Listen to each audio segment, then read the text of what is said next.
Hello there, ladies and gentlemen. Moletrap here, coming at you with another StarCraft commentary from the IOPS Star League that you can see right there on your screen. The giant logo above the giant outdoor stage that says Snow, Snow.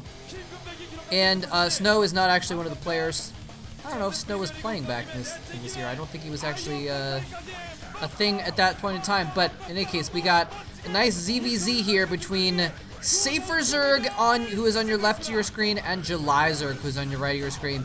Julyzerg, an OSL champion, considered probably to be the best Zerg in the world in 2005, at least at the time of this was going on. But he's having some challengers here.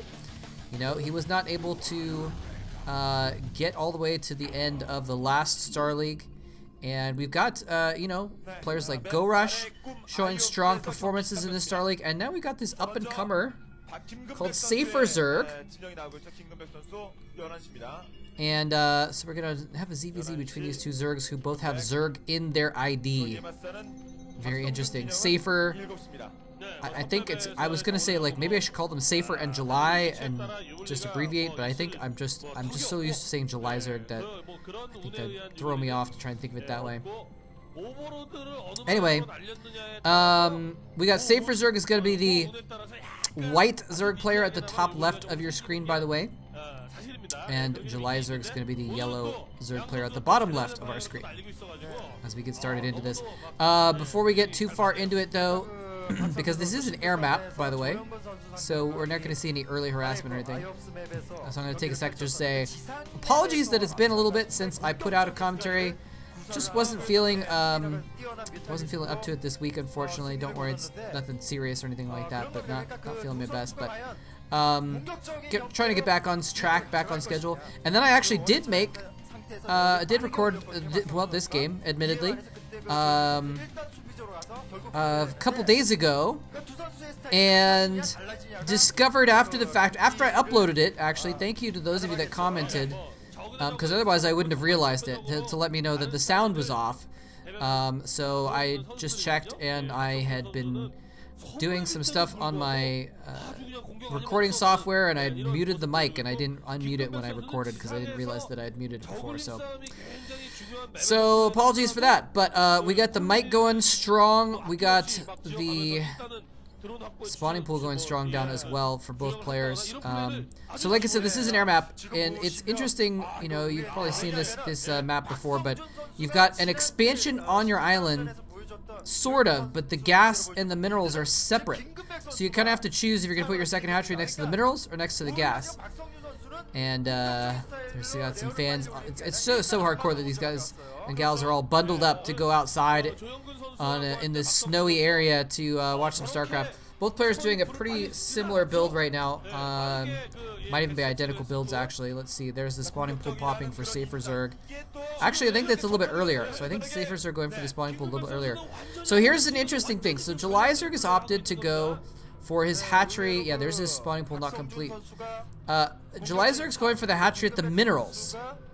Let's see. Okay, so Saferzerg is going to go for his hatchery at the gas, which I find to be the stronger play. Honestly, I'm a little bit surprised that Julyzerg has gone for the mineral only part. Well, it's not just mineral only. You can still distance mine the gas, but it's going to take like 5, I'm estimating 5, maybe 6 drones to mine the gas effectively and get the most out of it as possible. And it looks like he is going to do that because he's actually making the extractor without another hatchery there. So, you know, if he makes another hatchery later on, a third hatchery, it'll be next to it. But in the meantime, he's going to be a little bit kneecapped on his gas intake in that. I mean, I guess the gas will still be able to come in, but he'll need more drones, basically. So we've got a situation where he has gone for the economic move of getting the pool a little bit later, getting more drones out, and then he's counteracted that advantage by getting his hatchery in a spot where he needs more drones to mine the gas. So a little bit of an interesting choice for Julyzerg. I feel like keeping all of his. See, look at all it. Yeah, okay, that's what he's doing. He's only mining. Okay, he's mining the gas with 1, 2, 3, 4 or 5 drones there. So, interesting choice. I'm not sure. I mean, I'm sure he's worked out the details or something like that, but I feel like the economic advantage of more drones is counteracted by the fact that you have to extra mine. Now, he's going to be taking in more minerals, though. A little bit, but not that much, because you usually don't saturate your mineral line in your main anyway. So, I'm a little surprised by this. Anyway, we'll see how it turns out, but Julyzerg, point being, moving forward, is going to have more minerals. Saferzerg is going to have more of the gas a little bit earlier, and his Spire is actually almost complete. Julyzerg Spire not super far behind. I think we might see this situation where, you know, this is a key aspect of Zerg versus Zerg that, oh, we got the evolution chamber and a creep colony, by the way. We'll talk about that in a second, but key aspect of ZVZ is that if you get your tech or your buildings a little bit later than your opponent, you win because you have an advantage that they cannot surmount, because by the time that their stuff goes across the map to your base, they can't punish you because you've made the equivalent, right? It's harder to counterattack, but you end up with an economic advantage. However, you know, you never want to be so far behind that they get to your base before you make anything and you die. And that is actually the case here with Julyzerg being a little bit farther behind on the Spire. He's been forced to make spore colonies to defend because his mutalisks are not out yet. So the Spire is up. And actually, is there going to be a moment? Yes, there is going to be a brief time here where Saferzerg has his mutas out, and he's going to get one drone. He's going to get 2 drones for free because Julyzerg's mutas are not out yet. And that is the trade-off there. And he's actually not even making mutas. He's making Scourge. He's going to pop that Overlord. I think that's kind of a cool move because usually in ZVZ at that point in time when you're making mutas, you're just barely making enough. You want to spend all your money on mutas, and so you're barely making enough. There's the Samsung Con coaches, by the way. Anyway, you're barely making enough Overlords to make your mutas, and so if you can pop one, oh, and here he goes in, he's gonna try and get some. Oh, he goes in for the attack, then falls back, letting Saferzerg get some free Scourge kills. Then the Scourge moved away, and he was able to get more free Scourge kills. So that was enough Scourge to kill most of those mutas. And instead, he killed very few, and now he's going to, as a result, be able to come in here without fear of Scourge and kill off a couple more drones. There are some other players, by the way, from the probably the teammates of the other players. I didn't recognize them off the top of my head who they were, but I do recognize them as being pro gamers. So that's who we saw in the front row there, all like bundled up and shivering a little bit to cheer on their teammate. So that's very cool to see them doing that. So anyway, you see that spore colony, by the way, is protecting the gas drones, but not the mineral drones. So he has lost all the mineral drones. I think he's lost 4 drones total now, which is a pretty big deal. Saferzerg also has just more mutas right now. He's going to try and come in here in between the spores and see if he can do some damage. There's more Scourges that have been created, and it looks like he is going to put his tail between his wings and fly away. He has just a couple more mutas, but he got his own Scourge coming in. In addition, lands on Julyzerg fairly well. Julyzerg picking off a couple, though. Both players picking off a couple of the Scourge of their opponents without them landing. There's another coach there. I believe... Oh, I forgot which coach that is. I always confuse like the NBC coach and the Fox coach. I think he was the NBC game coach that we just saw there. But anyway, point being, Saferzerg seems to have a little bit of advantage here. They've both traded equally in the Scourge in the last couple encounters, but Saferzerg got his mutas earlier, and he got some Scourge kills earlier. He's going in trying to kill off that gas mine. Julyzerg has the home court advantage right now. And so Saferzerg is forced to run back, but he's going to bring in his reinforcements here. Saferzerg just has more mutas. Julyzerg needs to land Scourge to counteract it, though. Is he going to be able to? It looks like he is going to be able to. More Scourge coming in for Saferzerg, though, are going to turn the tide back to even, I suppose. No, those guys are not pro gamers. Those are just random skiers. This is actually being held. I didn't realize this before. This is being held at like a ski resort, like not just in the snow, but like at the ski slopes, basically. And so there's just random people watching that aren't necessarily StarCraft fans that are just like skiing. They're like, oh, there's a random esports match going on at this slope. Okay, Scourge killing a Scourge, very interesting. Yeah, so Saferzerg, I feel like at the end of that last battle, they each ran away with 1 muta. So that means that over the course of this, somehow Saferzerg's advantage has been whittled down. Can he counteract that again, though? and get back into the lead by landing some Scourge? It looks like no is the answer to that. However, he is able to protect those Overlords. If one or the other can get some free Overlords, whoa, what just happened there? Actually, it is white Zerg versus yellow Zerg, and so I'm sorry, it's really difficult to tell. Look at that kid pointing at the heater.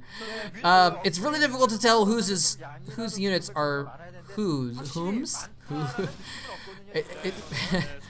Which units belong to whom, and so I didn't realize that those Scourge were actually opposing Scourge, so I didn't quite catch what happened there. But in any case, Julyzerg is being forced to kind of be defensive here. Now he's trying to mine minerals at this second set of patches again. But again, the Spore is not in the right position. He might even want to build another Spore, actually. I know pro gamers like to conserve their resources and not spend anything they don't have to, but I think it might be worth another Spore to protect the second center mills. And actually, they go in for a little bit of a battle. It looks like Julyzerg landed some more Scourge. Saferzerg running for dear life, feeling he has the disadvantage. Sometimes it's so hard to tell if you have the advantage or the disadvantage in ZVZ because you can't quite count your opponent's Mutalisks, but you have to kind of estimate. +1 attack for Saferzerg. That is interesting. Oh, Julyzerg's going to get some free Overlord kills. Saferzerg swooping in. We can see on the minimap to try and counter this, but it's too late. The damage has been done. 2 Overlords have been killed. Actually, Saferzerg has a little bit of an edge here on muted account, and Scourge coming in as well. Scourge coming in from Julyzerg from the back, though, are going to force him back. And actually, maybe I mistook some mutas for the other team's mutas because Julyzerg comes out ahead there. I might have thought the second clump of mutas or Scourge or something like that was the wrong color because it's so difficult to tell yellow versus white. But Julyzerg comes out ahead and actually is going to chase Saferzerg back into his base now. And that's actually going to be game. When you've got 6 mutas and your opponent has 1 or 2, you win the game. So Julyzerg starting off with a little bit of, I think, a kind of a misplay with his, I shouldn't say a misplay, but a disadvantage. You know, you couldn't call it a misplay because you don't know what your opponent is doing. It's hard to scout them. You can't scout them, basically. But, I felt like the building placement of the hatchery was just a real advantage for Saferzerg early on. Julyzerg was able to get spores to use the fact that he had a better economy, but then lost enough stuff that he wasn't able to really take advantage of it, and you know, he lost enough drones that he wasn't really able to have a stronger economy. So Saferzerg definitely had the advantage for a lot of that fight, but I believe that Julyzerg was just able to land more Scourge in the right way and able to counteract the advantage slowly over time in that fashion. So well done by Julyzerg. You know, I'm sorry it was hard to tell what was going on sometimes, but you know, if you can split your Scourge well and get your opponent's mutas to very low hit points by landing 1 Scourge each and then clean up with your mutas, you can win the muta battle even if you're at a disadvantage. I believe that's what we saw happen there a couple times. So GG for Julyzerg. It's going to go up 1-0, but this is a best of 3. So we're going to see if Saferzerg, this strong up-and-comer, you know, he didn't make any mistakes, really. I don't think he really had a bad playstyle at all. Very, very solid. We saw him play very solid in the group stage as well. Can he come back and defeat the God of War, Julyzerg? We'll see in game 2.